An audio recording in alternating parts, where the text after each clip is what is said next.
This video looks at an unusual gravesite, one of two located right next to each other in Franklin County, North Carolina. Be sure to also check out the other video about a state senator who had himself buried inside the huge boulder just beside the little house. This family cemetery dates back to at least the early 1800s. Although both of the men buried in the two most prominent spots were from different families, they both died young. You might ask yourself, why build a house over a gravesite? Well, here's the story. The grave inside the decaying little white house belongs to one Tommie Pearce. He was a preacher for just a short while in the late 1940s. He also apparently had a drinking problem, and at one point threatened his wife with a gun. She was able to take the gun away, and in self-defense, she shot him. The bullet didn't kill Tommie, but it did paralyze him and put him in a wheelchair for a year.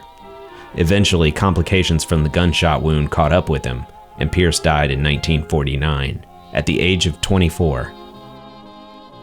After Tommie died, his wife was put on trial for his murder.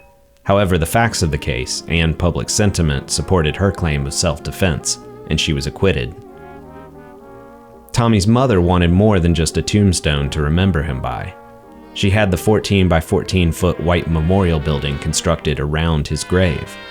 It had glass windows, and the room was filled with Tommie's things: his guitar, his record player, and his wheelchair.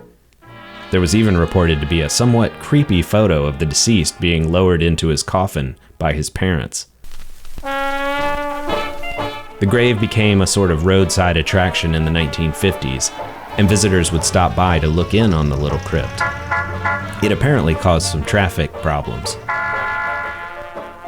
Although Tommie Pearce and his neighbor in death, William Jeffries, rest side by side, they were separated by more than 100 years. The pair make an odd and somewhat unsettling display, although I caution against making the visit out to this site. These graves are on private property, and it's questionable how long the house will remain standing. If you like learning about weird or creepy history of North Carolina, consider subscribing to this channel for more. Thanks for watching.